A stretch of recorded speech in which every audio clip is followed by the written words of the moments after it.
جی السلام علیکم، میں ہوں عابد راہی اور آپ دیکھ رہے ہیں ہماری اسلامک کہانی۔ اسما گھروں میں شوہروں کی خدمت تمام افضل ترین عمل سے بڑھ کر ہے۔ اسما بنت یزید انصاریہ رضی اللہ عنہا کا واقعہ کہ وہ نبی پاک صلی اللہ علیہ وآلہ وسلم کی خدمت میں آئی، جبکہ حضرات صحابہ رضی اللہ عنہ بھی تشریف فرماتے۔ کہا میرے والدین آپ صلی اللہ علیہ وآلہ وسلم پر پیدا ہو، میں عورتوں کی جانب سے قاصد بن کر آئی ہوں۔ میری جان آپ صلی اللہ علیہ وآلہ وسلم پر پیدا مشرق و مغرب کی کسی عورت کو بھی میری آمد کی اطلاع نہیں ہے، نہ کسی نے سنا، نہ مگر جو میری طرح رائے ذہن رکھتی ہے۔ آپ صلی اللہ علیہ وآلہ وسلم کو اللہ تعالیٰ نے حق کے ساتھ مردوں اور عورتوں کی جانب بھیجا ہے۔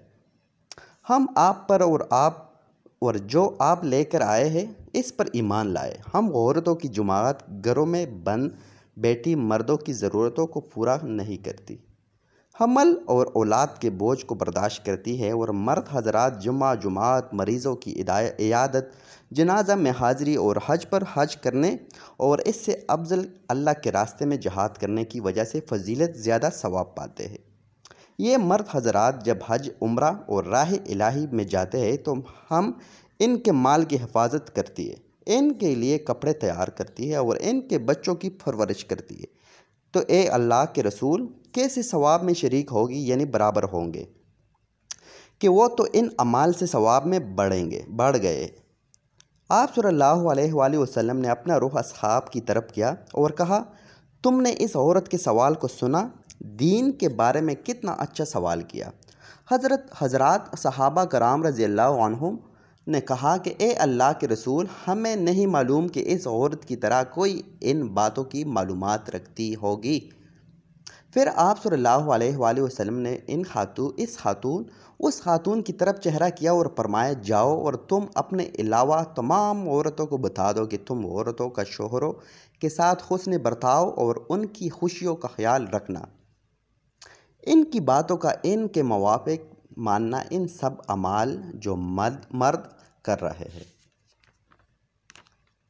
کے برابر ہے۔ چنانچہ وہ عورت مار خوشی کی تحلیل و تکبیر کہتے ہوئی چلی گئی۔ عورتوں کا مرد کا کپڑا دھونا صاف کرنا مسنون ہے۔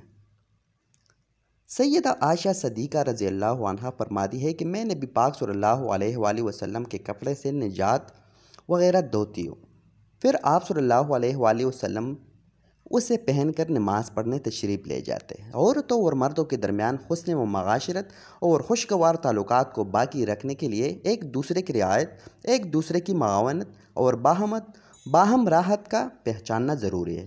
اگر یہ چیزیں نہ ہوں تو ایک دوسرے کے درمیان محبت کا اثر باقی رہنا مشکل ہو جاتا ہے، پھر ہر شخص اپنی غرض کا تابع ہو جاتا ہے۔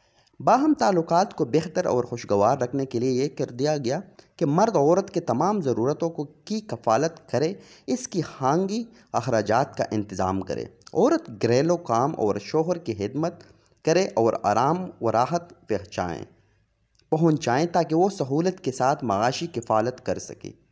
اس خدمت میں مرد کی سہولت کے لیے کپڑا دھونا بھی ہے، تاکہ اس کا مطلب ہرگز یہ نہیں کہ عورت دھوبی کی طرح گھٹتی رہے، بلکہ موقع، ماحول اور صحت و گھریلو کام کی رعایت کرتے ہوئے شوہر کے کپڑے کی صفائی کا بھی خیال رکھے۔ دونوں جہاں کے سردار کی زوجہ مطہرہ رضی اللہ عنہا اپنے شوہر کا کپڑا پاک اور صاف کر دیتی ہے، تو اس سے اور کیا فضیلت کی بات ہوگی۔ کیا سیدہ عائشہ صدیقہ رضی اللہ عنہا کی پاک سیرت و عادت پر عمل کرنے والی بن جاؤ گی؟ تو یہ تھی جناب آج کی ہماری شارٹ کٹ سٹوری۔